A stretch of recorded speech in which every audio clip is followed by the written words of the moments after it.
Hi there. Good morning. We come on the air with breaking news from the Supreme Court this morning, a major decision having to do with abortion and reproductive rights, specifically the right to an abortion when it is medically necessary for the health of the mother. The court has just decided to hold the issue and not decide the case that was before it. This pitted Idaho state law, one of the strictest abortion bans in the country, against federal law and what to do when a woman comes in and her health is at risk and she may need an emergency abortion. I've got Laura Jarrett here, our legal correspondent, Kristen Welker, as well. First of all, we should just say that a copy of this opinion was inadvertently posted on the court's website yesterday. At a very cursory glance, this appears to be the same decision that was released accidentally yesterday. We'll line by line it. Yes. But let's get to then, assuming that is the case, and what we've read of it so far, this is a decision that the Supreme Court has essentially decided not to make yet. Yes, Explain. They're kicking the can down the road about whether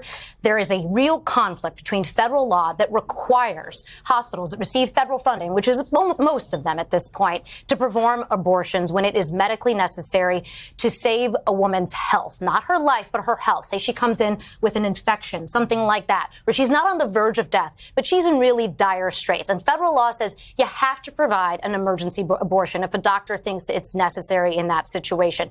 Idaho says, no, it's only if it's to save the life of the mother. And therefore, that's the conflict. Where that sort of daylight is between federal and state law is what this whole case was about. And we're talking about Idaho, but there are six states that have essentially this same very, very strict abortion ban. You can only have an abortion to save the life of the mother, not the health of the mother. Now, what's interesting about this is the court has said, we dismiss this case. It was improvidently granted. That's legalese for we shouldn't have taken this case. It's legally, we shouldn't have taken it. But they did take it, and now they say that was a mistake. And this issue is going to come up again because, as you mentioned, there are not just Idaho, there's women in all these other states, including Texas, which has this exact same issue right before the court. And that's why both we see conservatives and liberals on this court accusing their colleagues in really pointed language here. I should point out, it's pretty sharp, saying you're dodging something here. This is a duck. This is a punt. This is Justice Alito and Justice Jackson,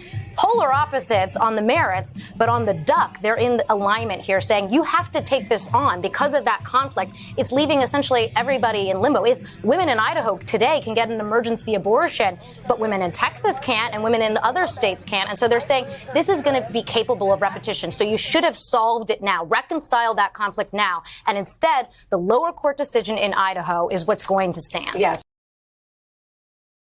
Hard water makes it hard to keep